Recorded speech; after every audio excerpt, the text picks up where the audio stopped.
வணக்கம். வீடியோவில் நம்ம சுவாசங்கள் பற்றி தான் பார்க்க போகிறோம். போன வீடியோவோட தொடர்ச்சின்னு சொல்லலாம். இந்த உடலில் 10 வகையான சுவாசங்கள் இருக்குது.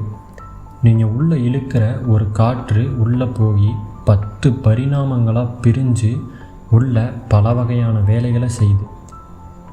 ஓகேங்களா?